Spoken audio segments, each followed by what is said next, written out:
From. Good evening, everyone. The Special School District of St. Louis County's Board of Education November 2025 business meeting is now called to order. Tonight, the Board of Education would like to take a moment to recognize and honor Veterans Day. We extend our deepest gratitude to all veterans, past and present, who have served in the United States Armed Forces. Your sacrifice, courage, and dedication protect the freedoms we enjoy every day. We especially acknowledge the veterans within our school community, including staff, family members, and alumni. Thank you for your service. Will all who are able please rise for the Pledge of Allegiance?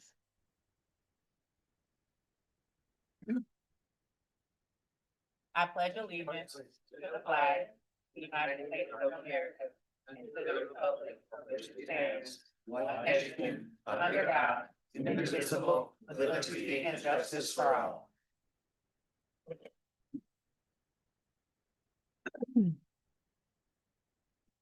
Now ask for a roll call to establish a quorum. Vice President Cuneo. Here. Director Beaver. Here.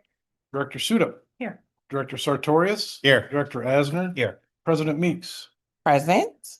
Director Nelson. Here. A quorum being present, welcome all to this business meeting. I would like to invite Chief of Communications Jennifer Henry to the podium. She is actually with a very sick father tonight, so I will be Already heard that. introducing. This is a St. Louis ARC recognition. Good evening, President Meeks, members of the Board of Education, and Superintendent Dr. Michael Macklem. This evening, we have a special surprise recognition from one of our valued community partners, St. Louis ARC.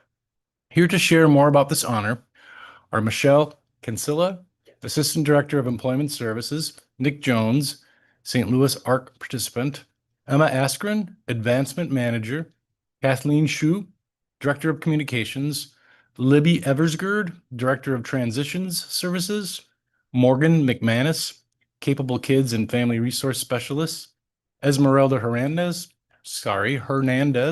Capable Kids and Family Resource Specialist.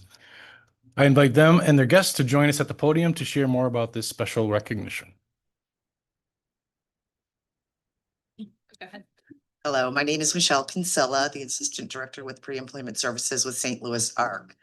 This year was our 75th anniversary of helping and supporting individuals with developmental disabilities. And we wanted to take this opportunity to recognize the strength in partnerships with all of the businesses, schools, and other entities that really help make our job a lot easier. With that being said, St. Louis ARC has been a tremendous partner for the last 25 years. Speaking for myself, just working hand in hand with the schools, helping to prepare these people for young adulthood, whether in my entity, it's helping them to get jobs, helping them to train for things.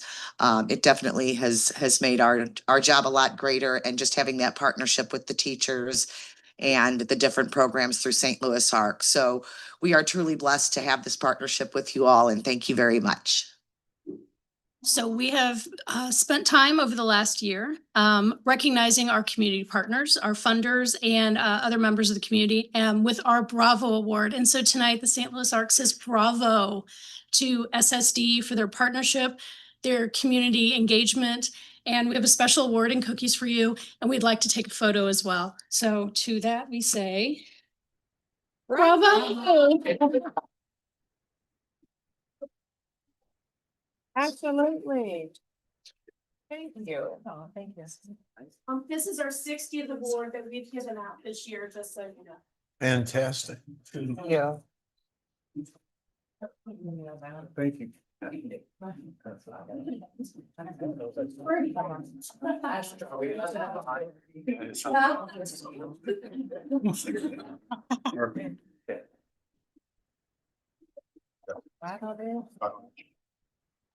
You got everybody? Get everybody in.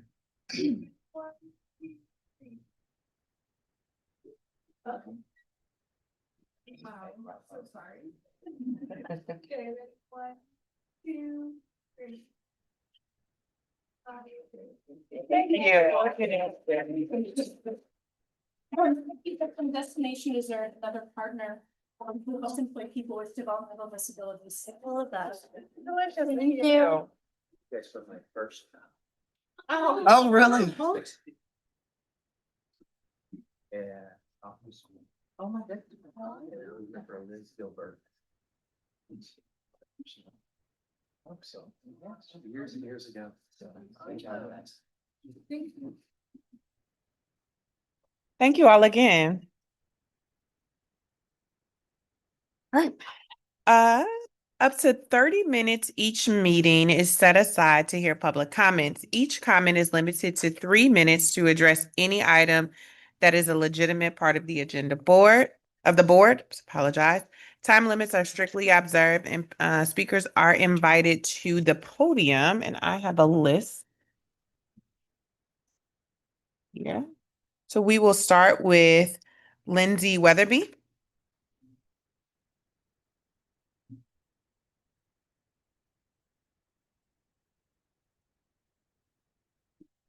Hello. You've heard me speak before. Most of the time I speak from my heart, but I actually wrote my speech down tonight because I want to make sure I have my facts and figures correct. So I come from absolutely less than nothing. And I am the person I am today because I had phenomenal educators who believed in me and who told me that I could be anything. And my sister, she wasn't as lucky. She struggled in school. And she actually had a special education teacher from SSD tell her that she might as well just drop out because she didn't care. So she did. And then years later, now, she's thriving and she's doing amazing. But she will still tell you that that one conversation completely changed the trajectory of her life. And that was kind of what made me decide that I wanted to be a special education teacher because I knew that I would never let a child feel like that ever. And for 15 years, I have done that. I love what I do. I love my students. I know that I make a difference. I know that I am a good educator. However, this year is different. This year, I am not the best educator that I can be. And I know that because of the educator that I've been in the past. And so I just really used to think that that educator who broke my sister's spirit was like a monster and the worst person on the planet. But now I understand that she was burnt out and past her breaking point. And while I can never condone what she did, and I will never do what she did, I completely understand what she was feeling. I have stood in front of you before and begged you to raise salary so that I could work just one job. And I am seriously considering taking a $6,000 to $10,000 pay cut because I can't do this anymore. So you have this caseload formula. I am supposed to be at about a 600. I'm a 1402. That is over double what I'm supposed to be. In Lindbergh School District alone, 63% of the people who reported to me were high. Their caseload number came back high. How are we cutting educators? I lost 3 teachers at my school alone last year. How are we cutting educators from districts and saying that we're staffed appropriately when I am working all the time? How is that appropriate? It's not. And I can get another job. I don't want to, but I can. But at the end of the day, my kids who go to Lindbergh and our SSD students are going to suffer. My students, your children, those are the people who are going to suffer. So I urge you to look at the educators in this room. Pay attention to your overflow room that is full of people, not just here, but from all over St. Louis County.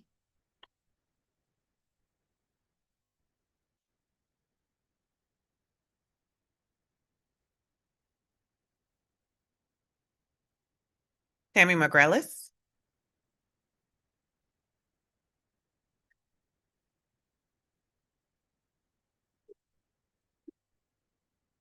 Good evening, President Meeks, members of the board, and Dr. Macklin. I'm Tammy McGrellis, President of SDNEA. I'm speaking tonight on behalf of all student-facing staff, as well as the families who show up every day, demanding what every student deserves: safety, stability, and support.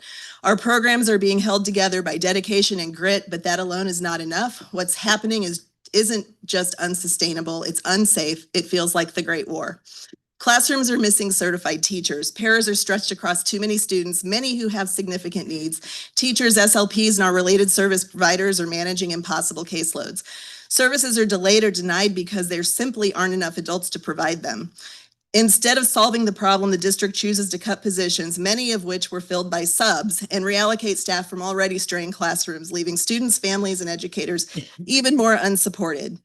Educators are pushed beyond their limits. Some are quitting because they can't shake it off anymore. They are exhausted, heartbroken, and running on fumes. All this time, they've sat alone in their towers doing everything they can to keep students safe and learning, while every vacancy and resignation or retirement, the district is hearing the quiet truth: you're losing me. In classrooms with challenging behaviors, students and staff have been put at risk or injured because there simply aren't enough adults to provide proper support. When something goes wrong, the very people doing their best are blamed, disciplined, or forced out. Even if cleared of wrongdoing, they go back with some form of discipline. It's a cruel irony, or maybe we're just expected to tolerate it, when the ones protecting students are punished for not being Superman. We are faced with decisions of either running after a student who elopes or remaining with the student who needs one-to-one support. The district cites funding issues as the reason for cutting vacancies and reallocating staff while refusing to go out for a tax levy. This hurts everyone. We're told to do more with less, to be masterminds of impossible schedules and workloads. Our students and their families deserve better, and so do the people who serve them. Every missed service is a violation of students' rights. Every position cut and vacancy increases risk to safety, learning, and trust. We need real solutions, manageable workloads, a culture that protects, not punishes, the people doing the essential work. We need a district that's brave enough to speak now and ask the community for what our schools truly need. Our student-facing staff aren't just employees. They're the daylight that keeps the district running when things feel dark like an onyx night. They're the ones who turn exile into inclusion and ever more exhaustion into hope. And every day they live the words, I protect the family, safeguarding students, supporting families, and standing up when the system fails. Our staff aren't just dedicated, they are fearless, even when they feel invisible to SSD. Our families' advocacy and presence matter. To your child is bigger than the whole Sky families. To our district SSD, we are not your anti-hero, we are your partners. But the longer you ignore the crisis, the more it feels like you've chosen blank space where real solutions should be. The district must act now. Supporting educators means supporting children and the families who rely on us. Throwing us into classrooms saying, you're on your own, kid, is unacceptable. Thank you.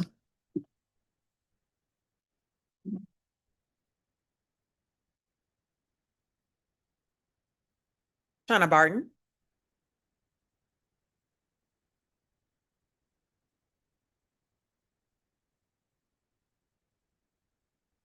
I'm speaking tonight on behalf of the students of this district, children whose futures are being compromised every single day.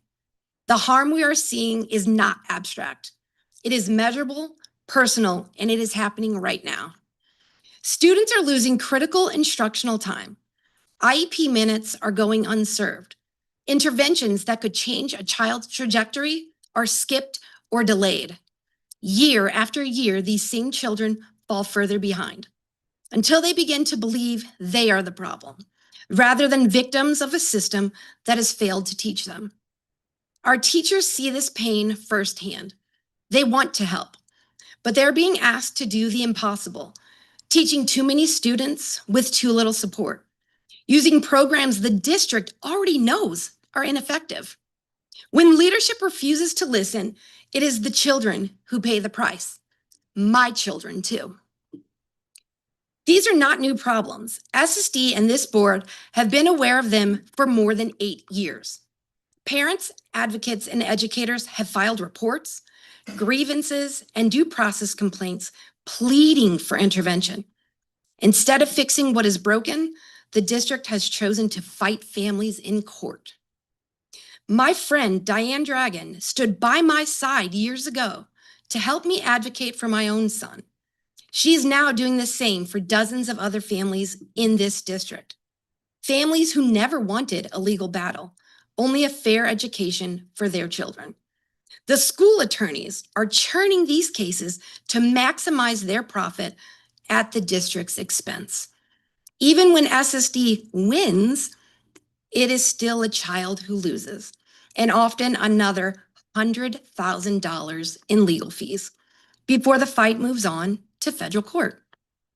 SSD's own mission says to support and empower students of all learning abilities to excel to their greatest potential. Yet your actions are the opposite.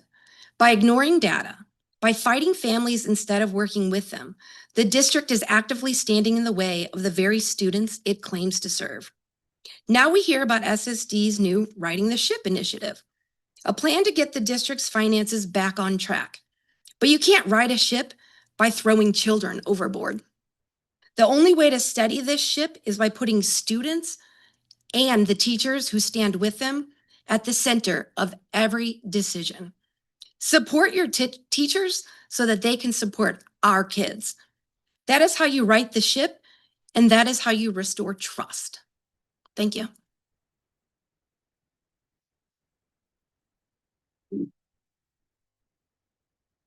Denise Hill.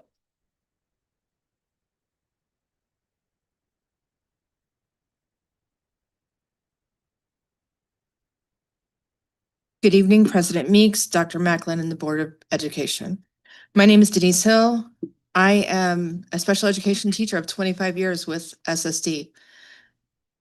For the last 25 years, I've seen the positives and the challenges that come with this important work. But I want to be honest, this school year has been the most difficult of my career.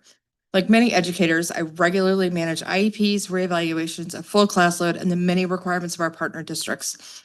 But this year, those normal demands have been compounded by new and significant changes. I'm speaking tonight to address agenda item 6.01. Due to ongoing staff shortages, SSD partnered with iRise Teach to bring in international teachers to help fill vacancies. In my partner district, however, one of those positions wasn't filled until mid-October. That created a lot of stress, concern, and frustration for our staff and students. And a lot of instability for our kids as well, which we all know our special education students need stability. Mid-semester, my own teaching schedule was changed. I went from co-teaching world history to teaching a modified government, a co-taught government, and modified world history. I had worked hard to build strong collaborative relationships with my general education partners, relationships that take time and trust to develop. That disruption alone has been difficult. But the added responsibility of teaching a course with an end-of-course exam in a subject I've never taught before in the middle of the school year has left me feeling an immense amount of stress. I've lost my work-life balance, spending many late nights preparing so my students receive the quality instruction that they so deserve. The ripple effect extends beyond my own workload. After my schedule change, a series of schedule changes occurred where many staff were shuffled and the puzzle does not seem to be solved just yet. I'm deeply concerned that under these constant attempts to quick fix the staffing shortage, students are not consistently receiving their IEP services as required by law. Our students deserve consistency, qualified instruction, and the supports their IEPs guarantee. Our staff deserves stability, and the voice in these decisions that directly affect our classrooms. I understand the attempt to utilize programs like iRise Teach to bring in educators. However, one of my students was brave enough to write about their experience and wanted me to share their following perspective with you. The last quarter of government class was honestly pretty rough for me. My teacher had a really thick Kenyan accent, and most of the time I could barely understand what she was saying. It made it hard to follow along, take notes, or stay focused because I was spending so much energy trying to figure out what she said. Sometimes she would move on to the next topic before I even understood the first one, which was super frustrating. There were some things that didn't make sense in government like they were for world history. I know she was smart and cared about teaching, but the communication barrier made it really hard to learn anything. I love the schools hire teachers from other countries because it brings new perspectives, but they should at least give them time to learn how to adjust their speech so students can understand them better. After a while, I kind of stopped trying as hard because I felt lost most of the time. We're sending you an SOS. Please be supportive of our safety, our offered student services, and our staff. Thank you.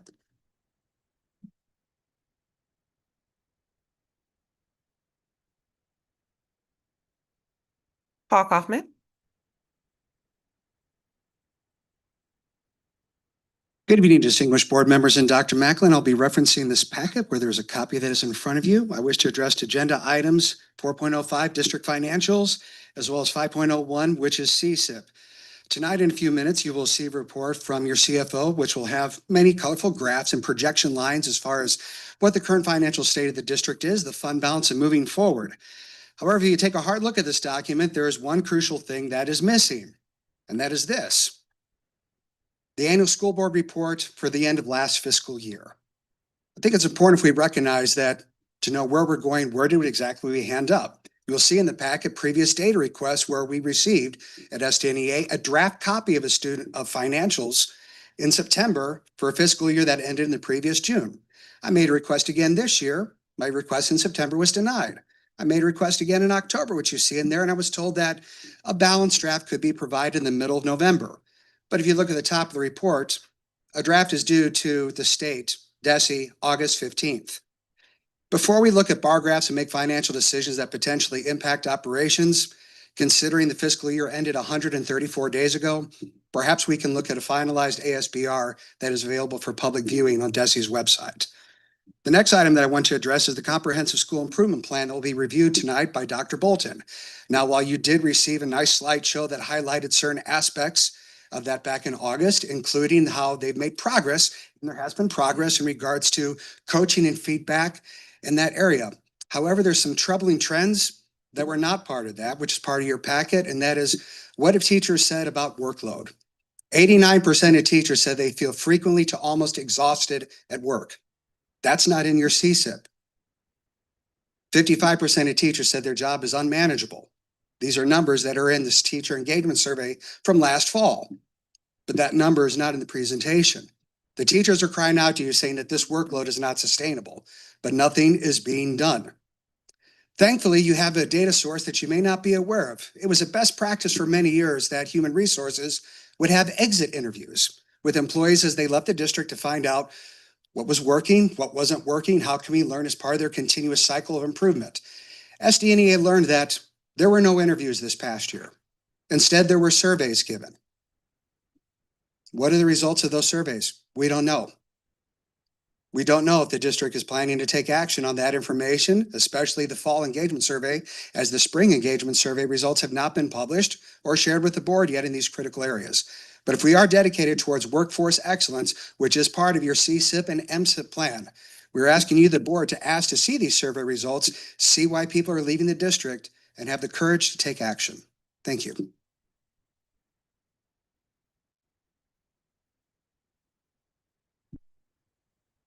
We have 2 written comments. Yes, the first is from Patricia Welch in Maryland Heights. I am a taxpayer in St. Louis County and support educational opportunity for all, including those with special education and behavioral needs. I would like to express my concern following the November 5th article in the St. Louis Post-Dispatch regarding SSD. This article is one of at least 6 recent articles on the special school district seeming to indicate managerial problems. Of particular concern is the staffing shortages of teachers and paraprofessionals at SSD, with teachers expressing concern about the ability to safely and effectively perform their jobs. These staffing shortages are only exacerbated by the recent misguided attempt to right the ship by the SSD board and SSD district leadership under Superintendent Michael Macklin. Teachers and staff are already spread thin by the hiring freeze on new hiring for the 24-25 school year and the reliance on temporary substitutes. The recent involuntary reallocation of 36 teachers from South and West County to North County has led to half of the teachers quitting, per the Post-Dispatch, rather than face substantially increased commute times and less time with their own family. Also, there is a benefit to teachers being a part of the community in which they serve when possible. Perhaps SSD needs to consider adjusting the salary of their district administrators rather than freezing hiring of teachers and staff and mandating ill-advised involuntary teacher reallocations. Perhaps SSD needs to also consider some use of the existing SSD contingency reserve funds. The last public comment is from Sarah Height or Hecht. Sorry, I'm not sure. I apologize. Dear board members, thank you for your service and your dedication to the students and families of our community. I am writing to you not only as a Melville School District educator, but also as a St. Louis County resident, taxpayer, and parent, someone who deeply loves our schools and believes in the power of education to change lives.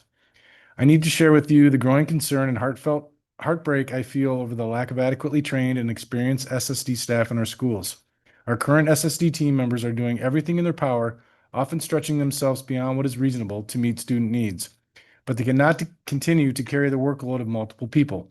Our amazing building administrator has been working tirelessly to fill the gaps, yet the shortage of qualified staff has made it increasingly difficult to meet the diverse needs of our students.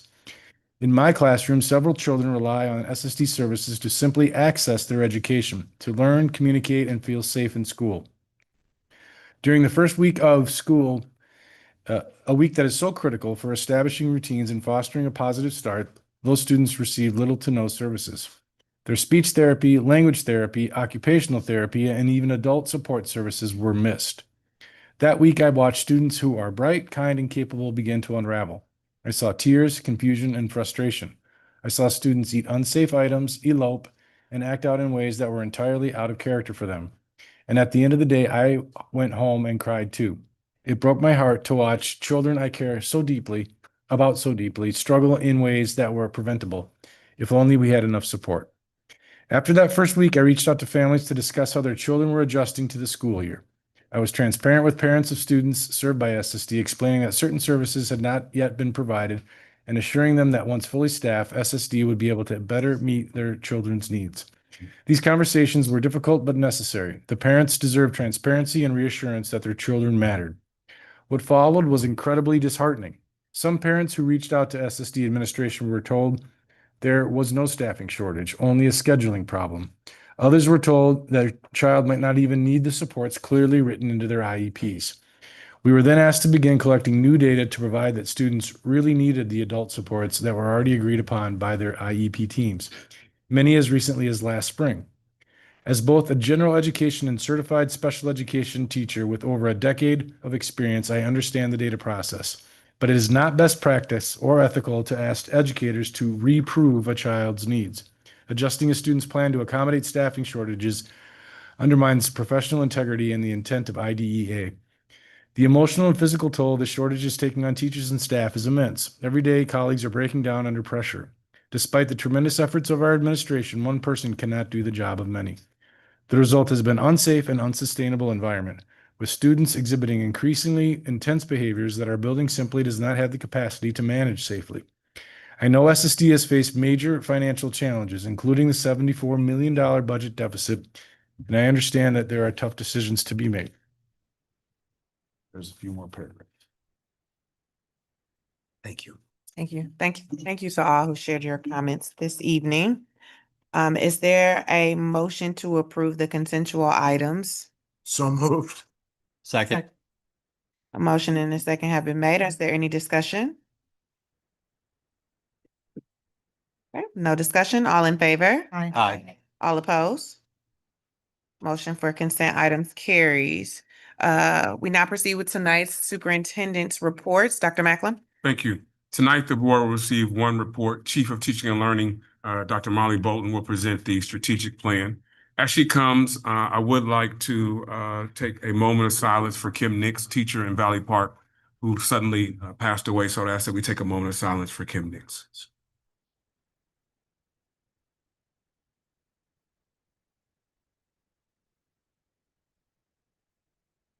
Thank you, Dr. Bolton. Good evening, President Meeks, Board of Directors, Dr. Macklin. My name is Molly Bolton, and I am the Chief of Teaching, Learning, and Accountability. And tonight I am here to give you the Strategic and Comprehensive School Improvement Plan first quarter updates for this year. In addition to your PowerPoint packet, there should also be another packet that has bigger prints of our KPI dashboard as well. So you can refer to those when we get to those slides, as they're a little bit easier to read in the bigger form. Sure. So just a reminder, this is the fourth year of our 5-year plan. And this is our first quarter report. This is the slide we often see, just explaining the difference between the strategic plan, which really focuses more on our district as a whole, including our operations, as well as the other side being our comprehensive school improvement plan, which is more focused on our students.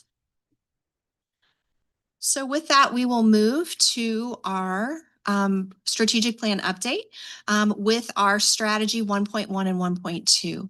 A lot of great things are happening here. And I know you will be hearing from Doug Austin, our technology chief, soon about more details about our data integration project.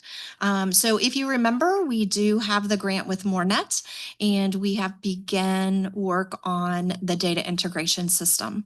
Hancock Place has agreed to do a pilot with us, and they will be sharing data with us through the development of our infrastructure with this.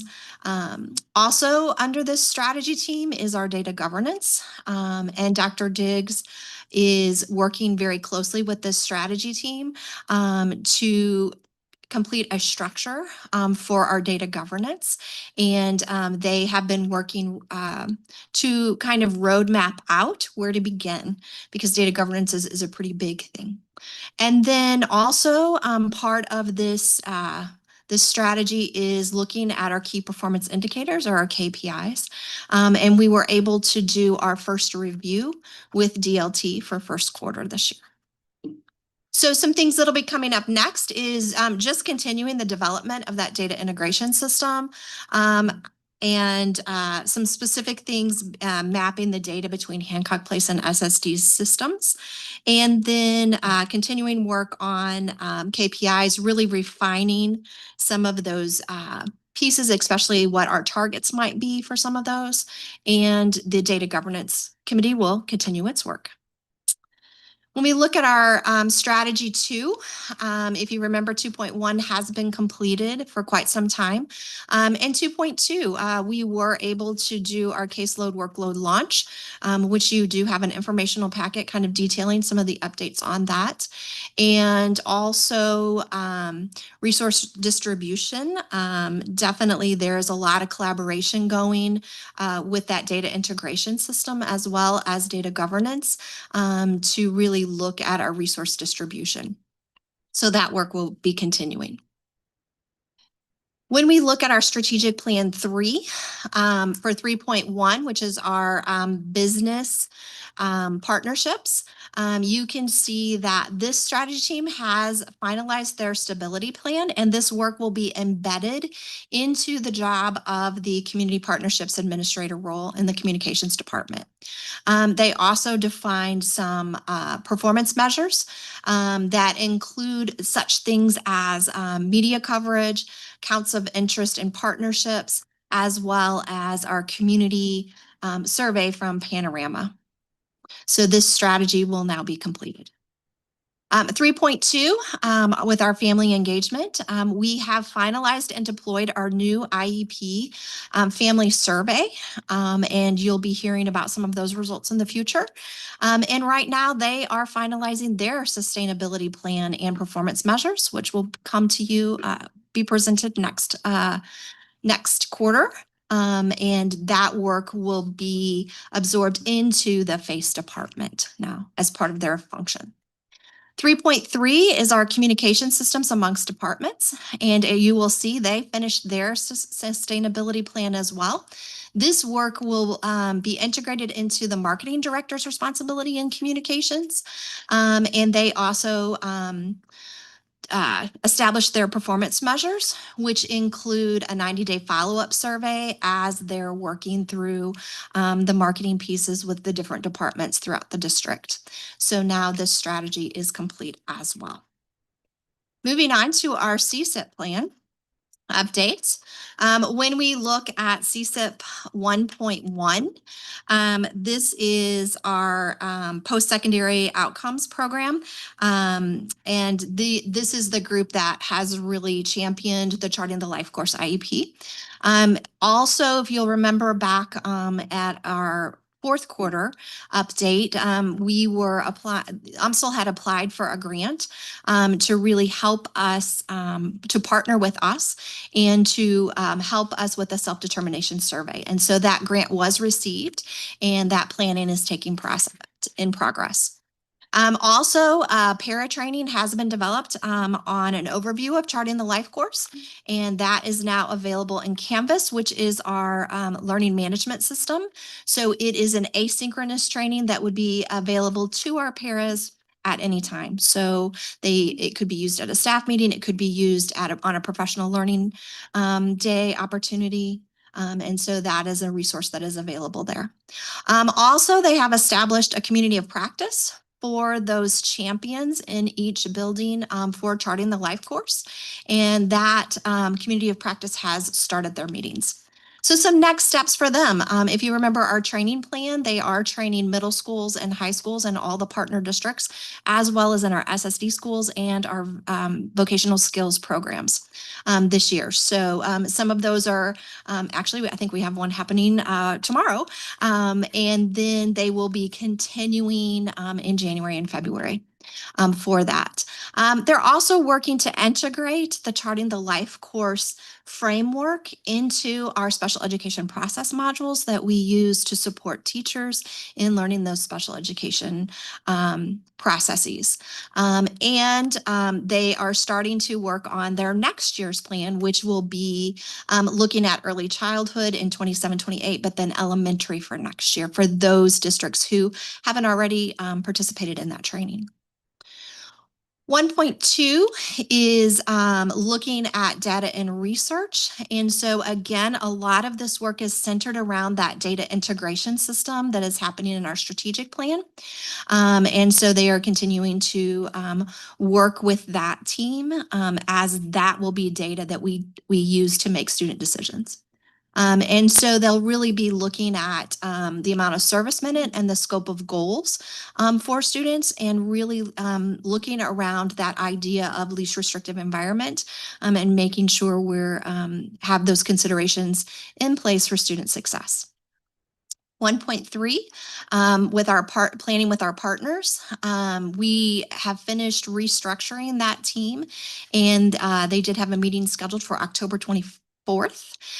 They are our partnership agreements are coming in for this current year, and so they will be collecting some data from that and then analyzing that data to really determine if there's any other information needed in order to strengthen those partnerships, as well as identifying those stakeholder groups as we move forward with making changes to our partnership agreement for the following school year. As we move on to goal 2, 2.1 is really looking at that philosophy of special education for our district.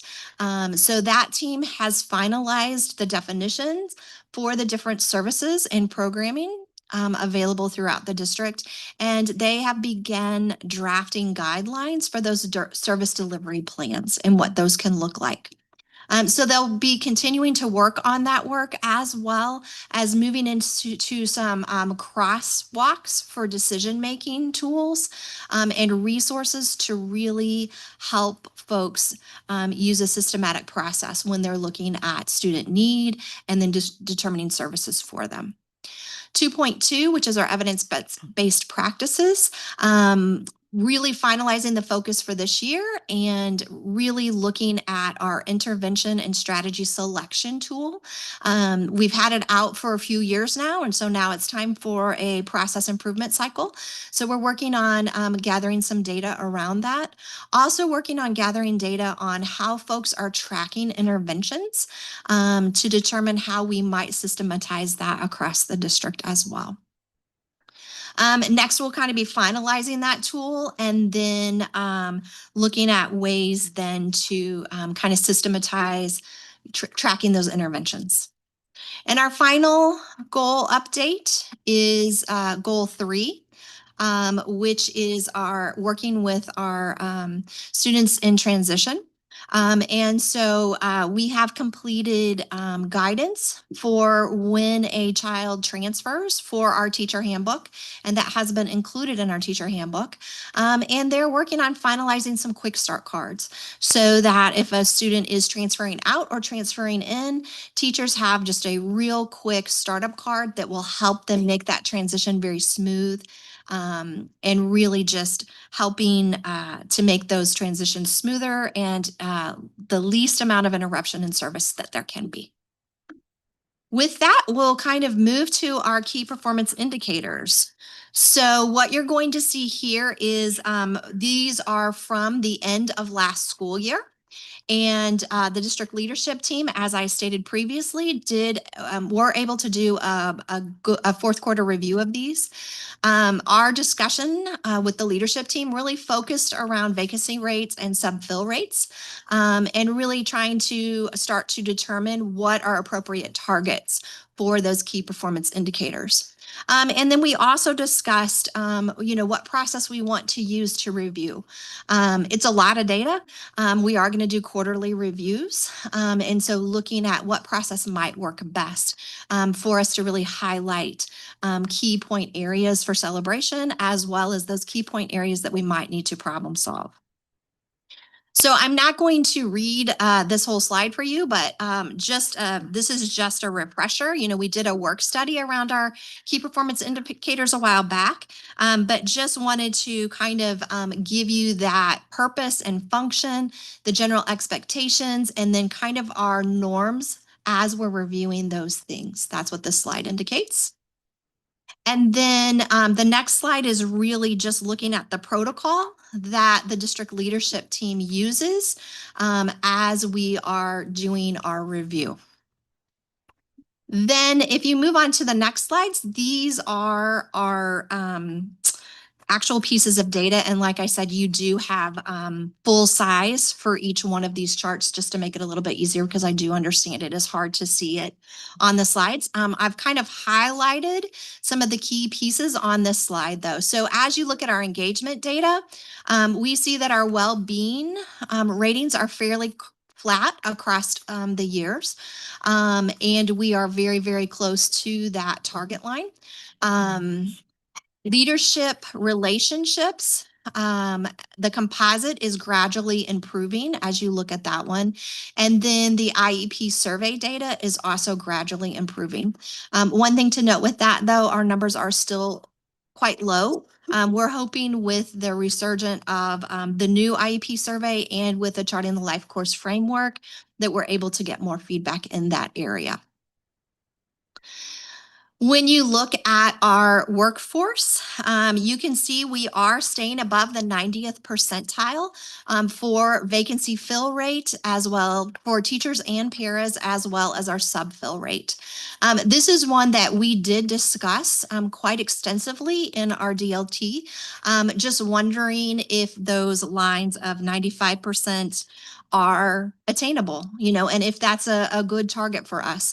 Right now, we're going to leave them there and keep striving for that. But we did feel like we did have a celebration there with those numbers. Workforce 2, we just started this one last year, so you're only going to see it's an annual one. You're only going, this is our teacher attrition and our para attrition rates. So you're going to see just one data point there. When you look, just to give you for teacher attrition, the national rate is 7% and our state rate is reported at 14.6%. And you can see our rate right now is 8.41%. So a little bit higher than the national rate, but lower than the state rate. We were unable to find rates on paraprofessionals, so we don't really have a good comparison for that yet, but we will have year to year at least, and we'll keep looking for some norms that we can compare that to. When you move to workforce 3, this is our contract hours in the classroom. And so we're really looking at 2 areas there. Median time out of the classroom for teachers and SLPs cumulative, as well as the median percent of contract hours in the classroom for teachers and SLPs. So what you will see there is we do have, when you look at comparison from first quarter last year to first quarter this year, it's a little bit higher than the number of hours is a little bit higher than what we saw, 15.0 to 15.8. And then also teachers out of the classroom, except for professional learning, You see a 9.3 to a 12.4. So these are, that tends to be trending. We like to see it trending down, and then the one trending up. When you look at comparison from first quarter last year to first quarter this year, they're pretty similar.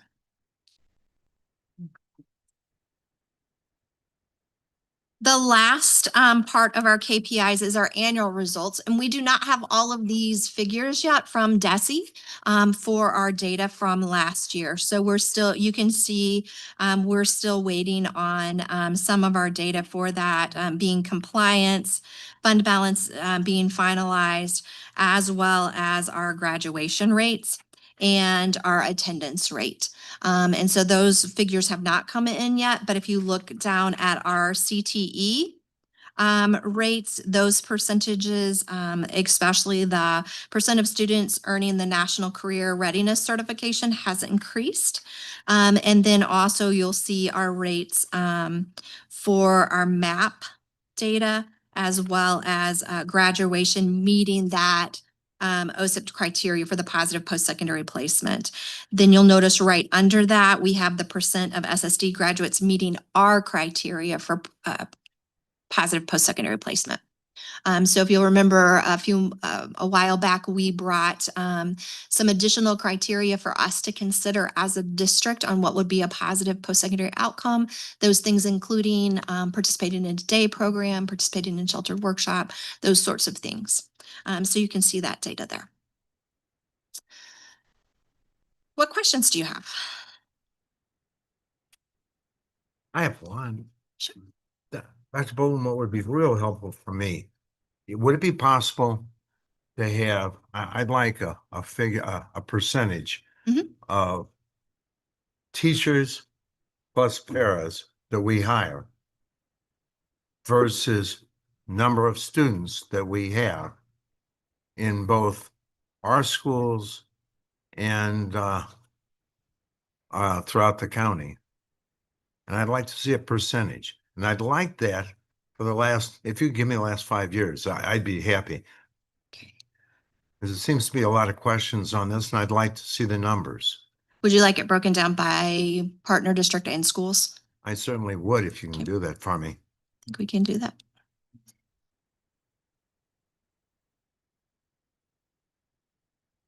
Okay, Thank you. absolutely. I have a comment. I would definitely love to see more on strategy 3.1, the quick start cards for Yes. teachers. That would be a good implemented plan Mhm. for incoming and outgoing students with the IEP process. Yes, absolutely. And so we should have those hopefully at our next report.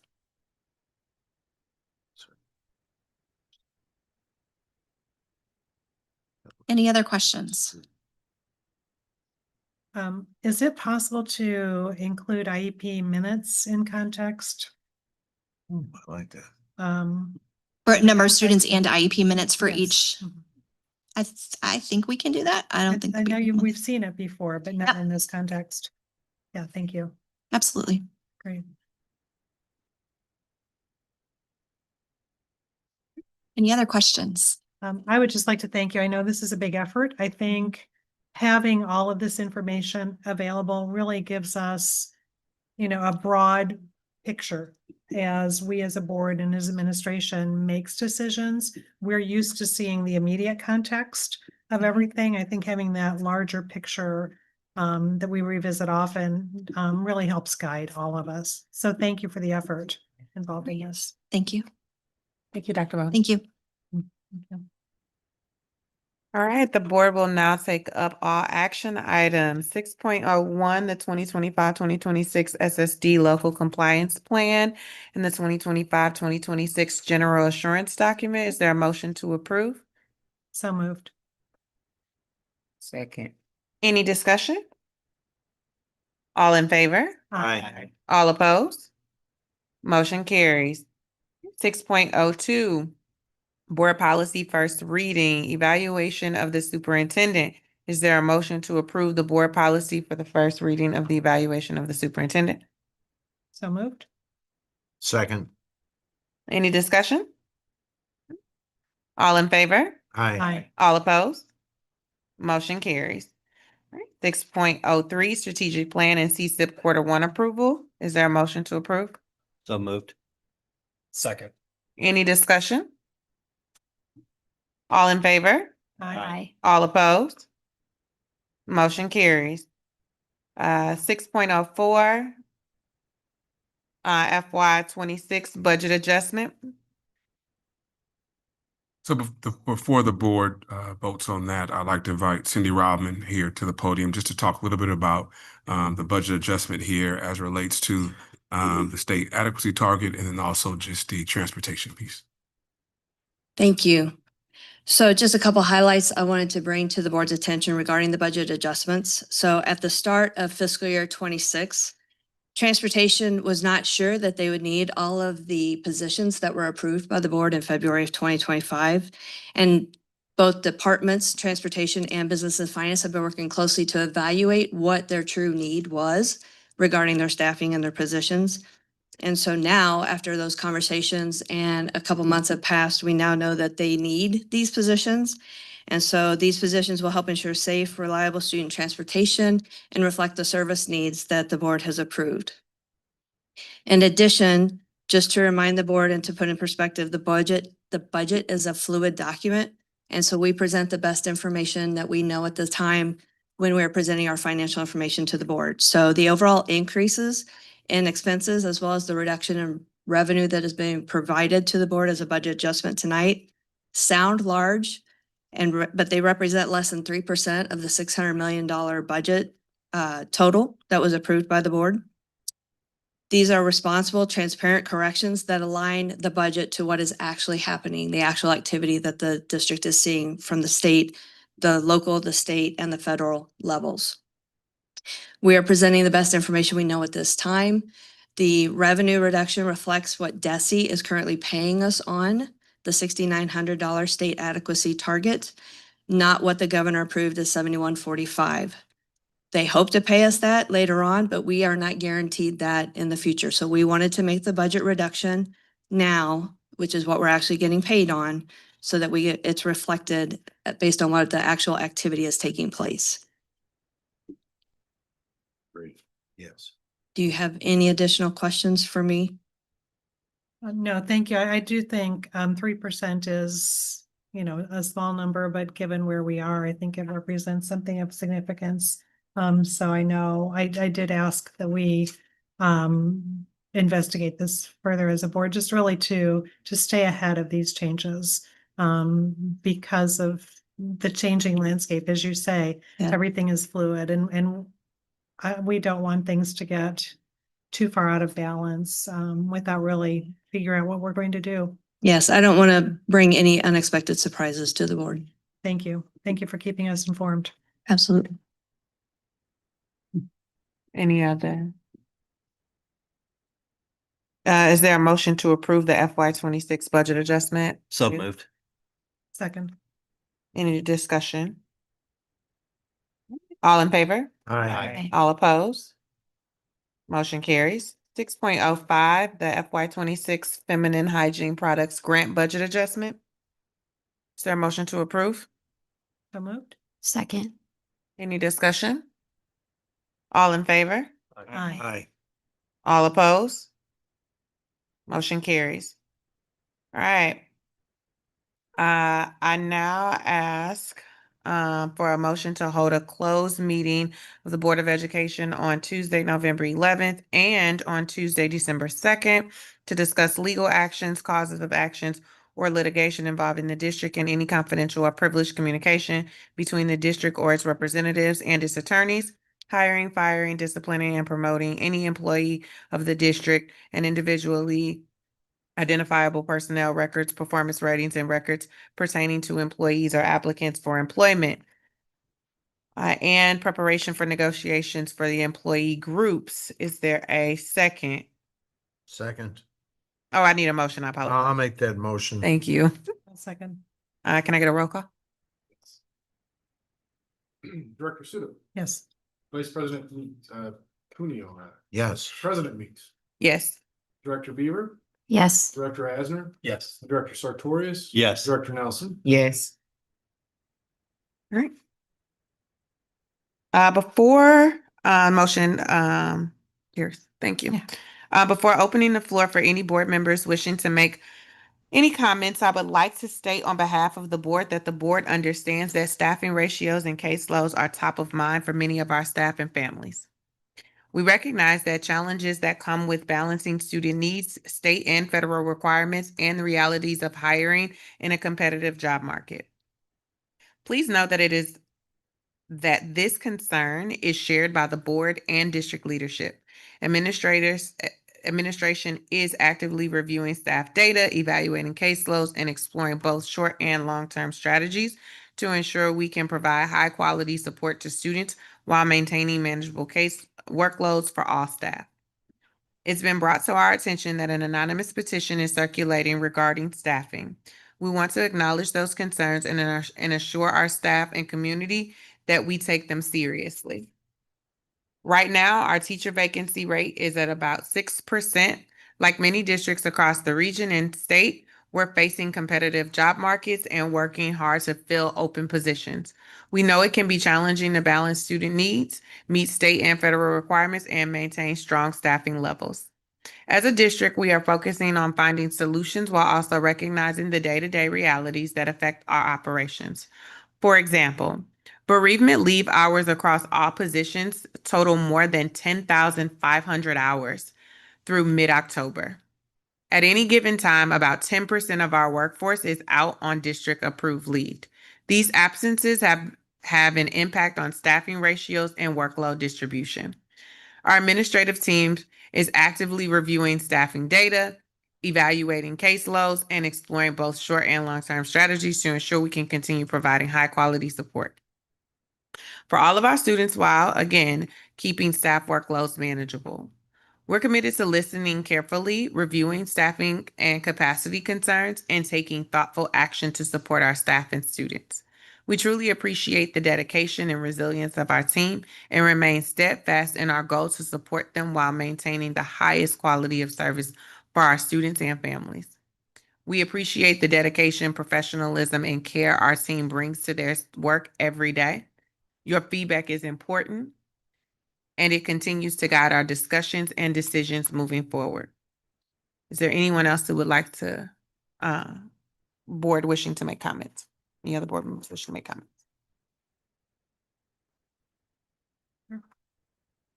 Yes, just quickly, I think everybody should receive an invitation. The board and the superintendent are invited to a professional learning community event in December on superintendent board relationships. That's going to be on Saturday, December 6th from 9 until 12, and hope that the board and the superintendent can come. And I'm still working with a group of board members from the PLC on an effort to expand early childhood in St. Louis County. And we'll keep you apprised of that. Thank you. Thank you. Any other comments? All right. Is there a motion to adjourn the business meeting at 6:43? So moved. Second. All in favor? Aye. On behalf of Special School District St. Louis County, thank you for attending the November 11th business meeting of the Board of Education. This officially concludes the public portion of tonight's meeting. Board of Education and the district leadership will now make their transition into closed session. Next public in-person meeting will be the Board of Education business meeting on Tuesday, December 9th, 5:45, in Special School District boardroom. At this time, the public's asked to exit the meeting room and proceed to the exits so our staff can properly secure the building and provide our custodial team time to reset the space for tomorrow morning's meetings and events. Please have a good evening, safe travels, and thank you for attending. You never know.